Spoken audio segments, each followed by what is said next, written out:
Thank you, everybody. Thanks, Dina. I'm really glad to join you all, and thanks for giving me the opportunity to share our experiences at Tophatter and my previous experiences at other companies in personalization. So before I tell you a little bit more about what we do at Tophatter and our experience, let me very quickly give you context of what the company is about. So we are a mobile shopping app, and it's an auction-based platform. So all the products that we sell on our platform, whether it's a piece of jewelry or it's a TV, everything starts at $1. And it's a gamification element there. So a lot of people, the more people that engage on an item, the higher the bid amount goes.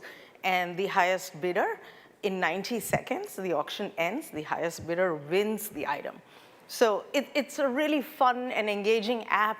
And it's very important for me to explain to you how the group dynamics work, because personalization is all about uniqueness. So, and in our entire business model is based on group dynamics. So it's a very interesting conundrum. We are a marketplace, just like eBay.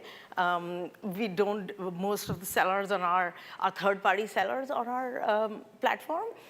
Largely, our buyers are women, female shoppers. We have about 20 million customers, and we sell about 100,000 items a day.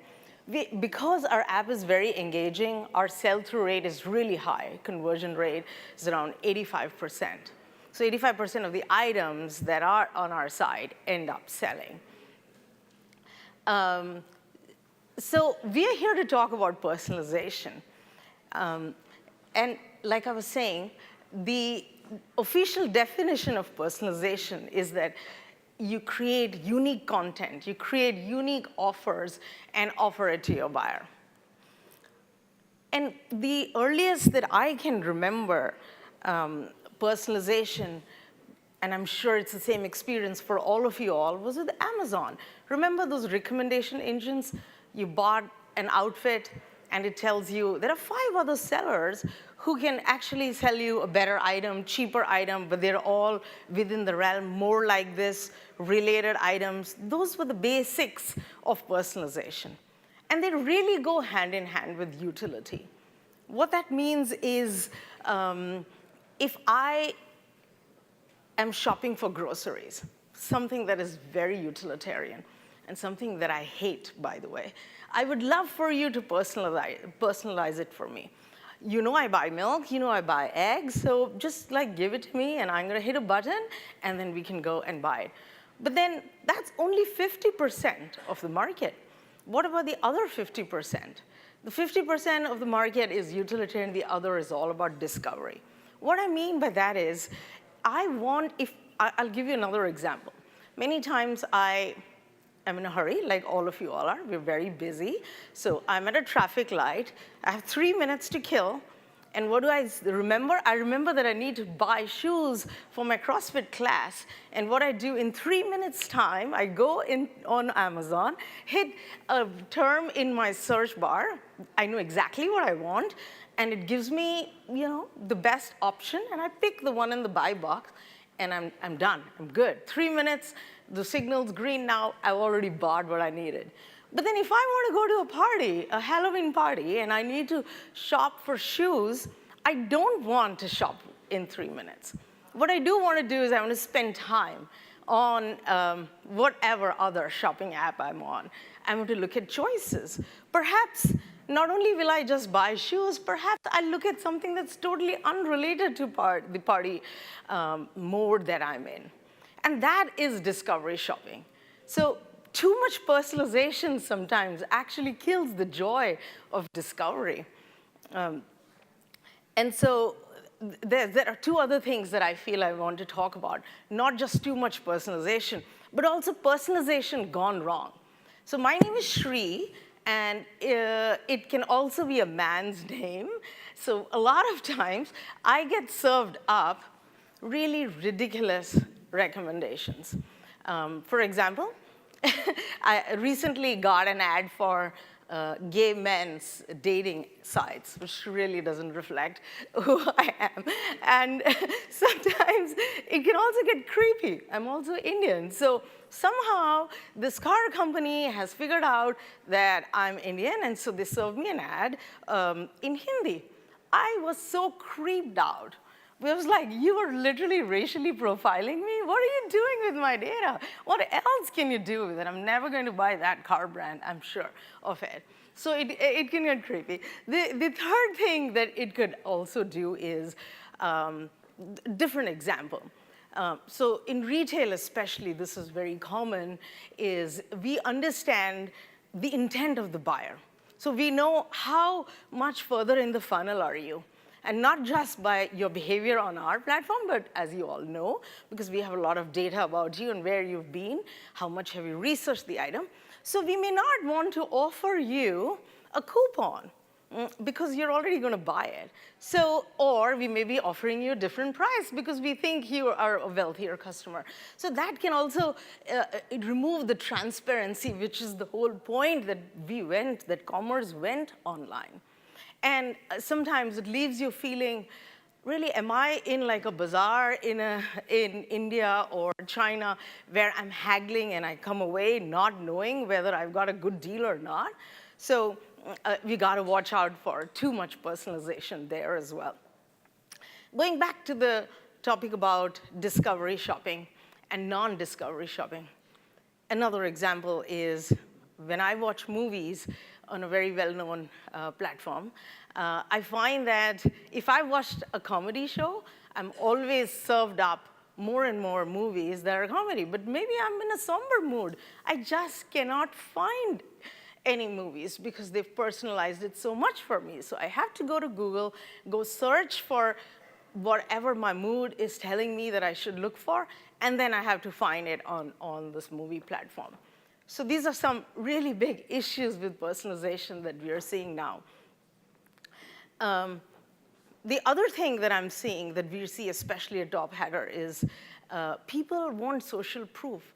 So when we have choices between serving up an item that is unrated, that we don't know what people are thinking, and that is rated, so even though the unrated item actually might be a better item, we basically offer more of the rated items because we know that social proof is really important. And I know I'm using a lot of e-commerce examples, and many of you may not be in the business of e-commerce, but the concepts are pretty much the same. I covered a few of these things. So really, how do you address all of these issues that I just said? And in our Tophatter, what was interesting, like I said, we cannot, if we offer unique content, then we would sell everything on our site at $1. That makes no sense. We need more and more people to interact with that one item for the prices to go up. So what personalization for us, instead of individual content, is about group personalization. So what we do is we try to understand if you were a bunch of women on our site, that's a group who might be interacting with beauty items. So then we personalize based on that.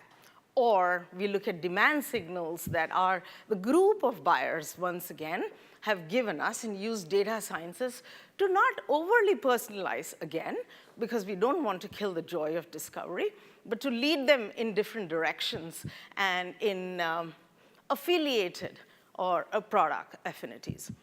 The other thing that we did, I want to share with you, is the balance of algorithm and manual curation, which is really interesting because when we were early stage, about 5 or 6 years ago, we used to literally handpick items that we wanted to sell.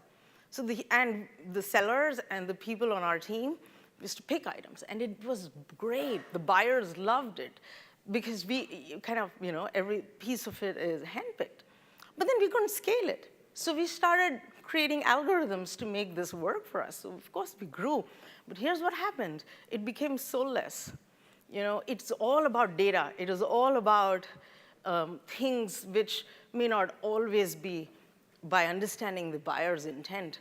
So what we're now, where we are at is, it's a balance between man and machine, as I call it. It's really the algorithm teaching the human and the human teaching the algorithm. We've got more and more sellers now actually choosing what items, and they're pushing it. And then our algorithms understand how buyers are interacting with the curation, and then taking that data and helping our sellers understand what they've done well and not well. So it's a really beautiful interaction, doing much better there. What I want to say here is, really, personalization is just a tool. And what is really important is for each of us to understand, who are we? What is the point of our product? What is our user journey? And how do we think that our users would like to interact with our product?